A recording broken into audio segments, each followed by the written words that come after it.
I live for oh, your dad must not be proud of you. You must not have a father. Because it's like, that's the closest man to me. Like, it's weird how people think that, though. Like, why? Where does that come from? Is it projection? What is that? I'll tell you where. So, like, you know, it's still taboo even to this day that a woman does any type of sex work or gets involved in the adult entertainment industry. So, you know, to rationalize why a woman will make that decision, a lot of times people are trying to figure out what was lacking in their come up or lacking in their childhood. And usually that's one of the things that they're like, maybe you sought after validation that maybe your father didn't provide, and you sought it out in other men to the point where you're like, this is almost aiming towards, like, you know, being the adult entertainment industry. I don't want to tell your story for you, but you tell me why and how did you, so you go to the military, you're there for a while. How does everything progress, and how do you even get into the adult? Yeah, so I was in the military for 4.5 years. Really 5 by the time I got out. And I medically retired out of the Army. I was jumping out of planes. I was a paratrooper. Really? Yeah. He wasn't jumping out of goddamn planes. I was jumping out of C-130s in full combat equipment at night. Like, I'm a soldier. I think that people forget that when they start talking about me. Okay, this is going to sound very naive, hopefully not sexist, but it might sound sexist. They're letting the women jump out of the plane like that. Yeah, that's the military. Really? They let women in the infantry now.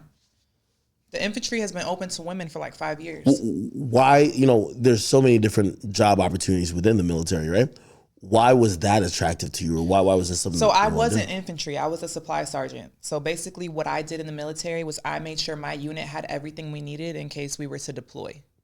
But I was stationed in an airborne unit. So if you're going to be in an airborne unit, every single person has to be airborne qualified. Doesn't matter if you're ever going to jump out of a plane in your real job or not. You have to know how to do it. So it wasn't like I wanted to do it, but I was told that I had to do it. And scary. You got to follow orders, huh? Scary. I was terrified. Okay. But I think the only way to face your fears is to face them. You feel me? Like, you're not going to get over nothing if you don't do it. So that's what I did. I went and I did it. So I did that shit. I could cuss on here? Of course. Okay. So I did that.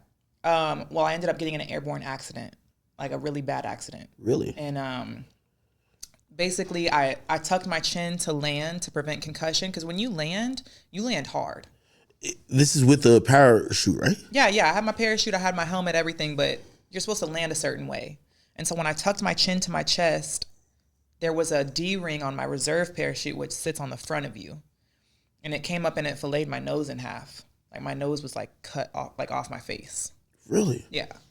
And I got my nose stapled, did that, fixed it, whatever. It's still collapsed on the right side, but I had a 6-month-old daughter at the time, and my mental health was just declining so bad that I had to make that choice. Like, okay, I got to be a mom right now. I can't do this military shit no more, Yeah. So I got out of the military.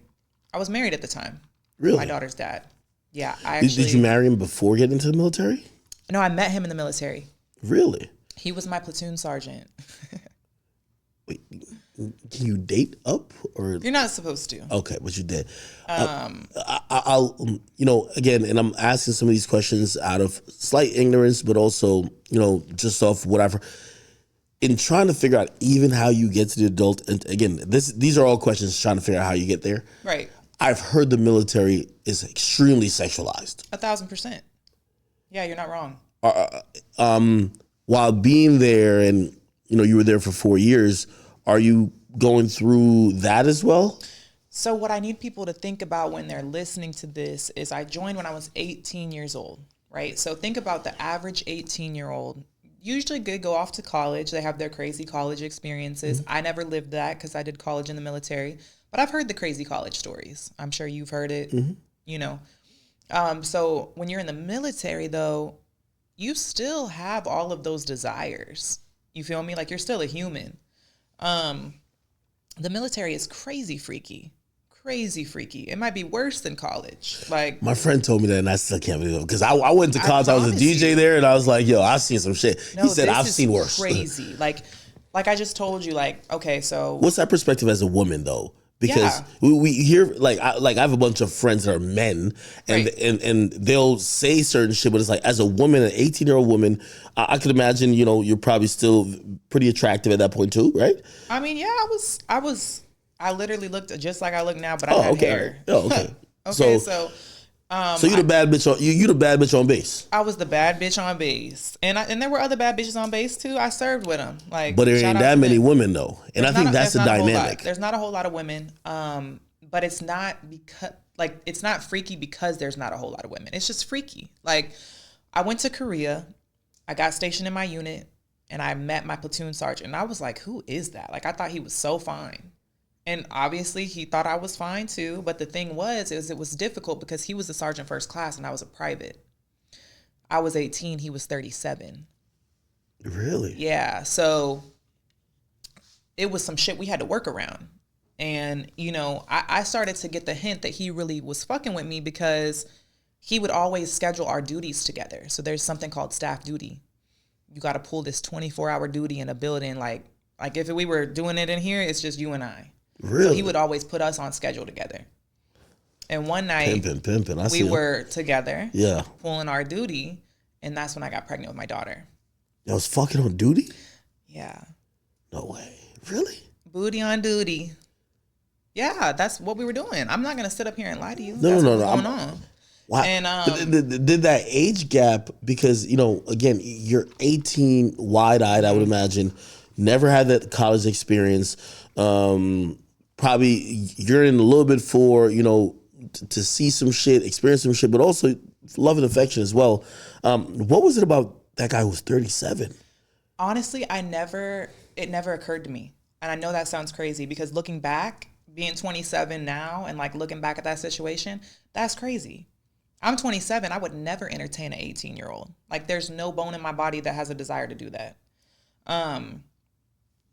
But I guess it was something about him being my boss and It was a power dynamic. yeah, I think that it was, and he had a lot to offer me too. Like, when you're a private and you're overseas, you can't live off post. You have to share a barracks room with another soldier.